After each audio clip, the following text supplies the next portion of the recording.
ये कश्मीर तो एक जलता हुआ नासूर बन चुका है बदकिस्मती से। हम देख रहे हैं कि 2023 जो था ये ख़ास तौर पर बहुत गिरां गुजरा है कश्मीरियों पे। फ्रंट पे, इंटरनेशनल लेवल पे, डिप्लोमेटिक फ्रंट पे और मॉरल सपोर्ट, वो तो हुकूमत पाकिस्तान कोई भी गवर्नमेंट आएगी उसमें कोई कमी तो हो ही नहीं गई, बढ़ती जाएगी। लेकिन मसला ये है कि कश्मीरी फ्रीडम फाइटर्स पे ही एंड में आती बात कि वो जो एक आर्म स्ट्रगल है, आर्म स्ट्रगल, मेरे ख्याल उनको भी फलस्तीनियों से थोड़ा सा सबक हासिल करना चाहिए।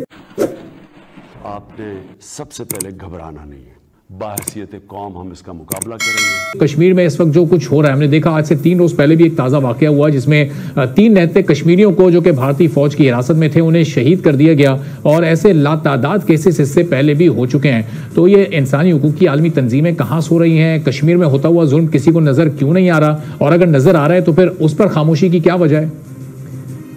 देखें, ये कश्मीर तो एक जलता हुआ नासूर बन चुका है बदकिस्मती से।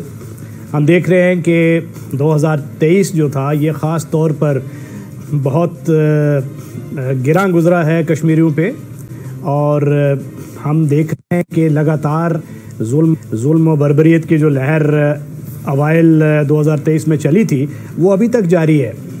हमने ये देखा था कि जितने भी रहनुमा थे जो इनकार्सरेटेड थे उनको छोड़ा जाता है, दोबारा उनको जेल में बंद किया जाता है। और वो रहनुमा जो कि भारत के लिए निस्बतन नरम पोशा रखते थे, गोपकार अलायंस के जो पैरोकार थे, अब उनके ऊपर भी अरसा हयात तंग कर दिया गया है। महबूबा मुफ्ती साहिबा और उमर अब्दुल्ला, उनकी फ़्लाइट अगर आप देखें तो आपको ज़ाहिर हो जाएगा कि कश्मीर में क्या अनफोल्ड हो रहा है। और अब गोपकार अलायंस के जो लीडर्स थे और जो दूसरे लीडर्स थे, जिस तरह अभी मीर वाहिज हैं जो जेल से जिनको रिहा किया गया 2 महीना कबल, ये यक ज़बान हो गए हैं उस बर्बरियत के ख़िलाफ़ आवाज़ उठाने को जिसको 23 दिसंबर को इम्प्राइमेचर ऑफ लीगैलिटी देने की कोशिश की है सुप्रीम कोर्ट ऑफ इंडिया ने। और ये तो एक कैंगरू कोर्ट्स वाली बात है, क्योंकि ऐसी चीज़ को वो लीगल करार दे रहे हैं। रेवोकेशन ऑफ 370 जो उनके अपने कॉन्स्टिट्यूशन था और वो बग़ैर कंस्टिट्यूएंट आइन साज जो उनकी असम्बली थी उसकी तायद के बग़ैर वो उसको तब्दील नहीं कर सकते थे इस शिक को, मगर वो कर गुजरे हैं। और अब उनका जो टोटल एम ये है कि इसको डेमोग्राफिक चेंजेस की जाएँ, कॉन्स्टिट्यूएंसीज़ में रद्द-ओ-बदल किया जाए, सेटलर कॉलोनियलिज्म को फ़रोग़ दिया जाए, कश्मीरियों से उनकी शिनाख्त छीन ली जाए, उनकी सियासी और उनकी अददी जो एक अक्सरियत थी, डोमिनेंस थी कश्मीर में, वो ख़त्म करके हिंदू राज लाया जाए और बीजेपी लेड एक असेंबली मार्ज़ वजूद में आए। और जिसके लिए उन्होंने कोशिशें इस तरीके से की हैं कि जम्मू की सीटें बढ़ा दी हैं, कश्मीर वैली की कम कर दी हैं। और जो भारत की जो आर्मी है अब उसको किसी एनओसी की ज़रूरत नहीं है चीफ मिनिस्टर से, वो किसी जगह को ट्रेनिंग एरिया डिक्लेयर करके वहाँ एक अपनी इंस्टॉलेशन बना सकते हैं।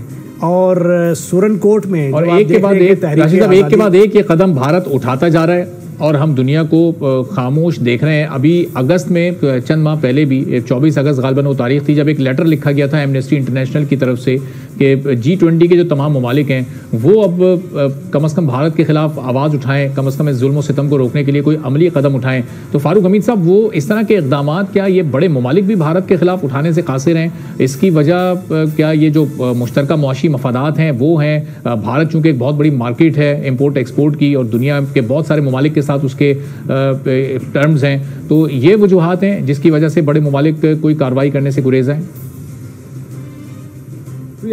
बिल्कुल, इसमें कोई शक नहीं है कि western powers, international community, United nation security council, United nation, ये तमाम इनके इदारे जो हैं फोरम, वो खुल के इंडिया को ना क्रिटिसाइज कर रहे हैं, ना इंडिया को ब्लेम कर रही है। जो ह्यूमन राइट्स वायलेशन, जेनोसाइड, बर्बरियत, इसराइली मॉडल स्टाइल जो कि कितने दिहाइयों से इंडियन आर्मी कर रही है इंडियन ऑक्युपाइड कश्मीर में। वजह बड़ी सिंपल है, एक तो उनके, जिस आपने भी अभी इंडिकेट किया, उनके माशी इकोनॉमिक इंटरेस्ट हैं और सबसे बड़ा फैक्टर मेरा ख्याल ये है कि वो क्योंकि इंडिया को सपोर्ट कर रहे हैं और उनकी एक बाकायदा डिफेंस एग्रीमेंट है, उनकी स्ट्रेटेजिक पार्टनरशिप इंडिया के साथ चीन के खिलाफ। वो चीन को कंटेन करना चाहते हैं और भारत को, इंडिया को उसी तरीके के लिए उनके उसी काम में वो उनको यूज कर रहे हैं। ये जो क्वाड वाला है, 4-6 ममालिक, इंडो पैसिफिक वाले मामले, ये तमाम इंडिया उनके लिए, क्योंकि जारी बात है इंडिया की इस वक्त इकोनॉमी अच्छी चल रही है, तो वो तो और भी ज्यादा रशियन पावर जो है वो मुतमईन है कि जनाब हमने इंडिया को ही सपोर्ट करना है, उन्हीं को इक्विप करना है, उन्हीं को अपना पॉलिटिकल उनको सपोर्ट देनी है इंटरनेशनल लेवल के ऊपर। और कोई ऐसी चीज अगर कश्मीर के हवाले से आती है resolution United nation security council में, तो उसको उन्होंने वीटो करना है। चीन ने 2-3 दफा रेजोल्यूशन पेश की थी, वो वीटो हो गई।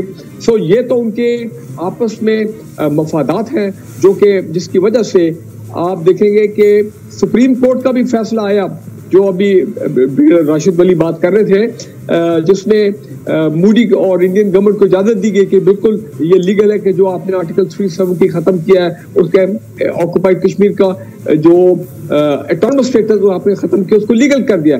लेकिन आप देखें उस पर भी मैंने इंटरनेशनल कम्युनिटी में तो मैंने कोई आवाज नहीं सुनी है, तो कहे जी ये गलत है।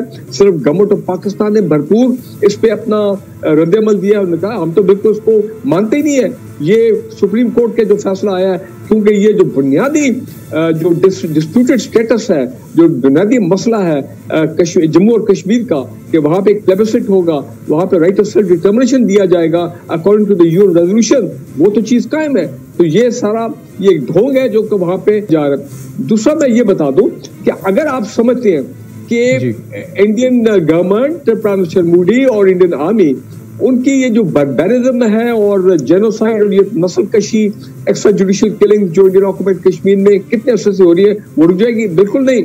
आप देखें इंटरनेशनल कम्युनिटी ने इसराइल को भी सपोर्ट किया है फलस्तीनियों के खिलाफ जो बर्बरियत है। यही मॉडल अपना इंडियन ने भी किया इसराइल के साथ मिलकर उन्होंने इंडियन ऑक्युपाइड कश्मीर में।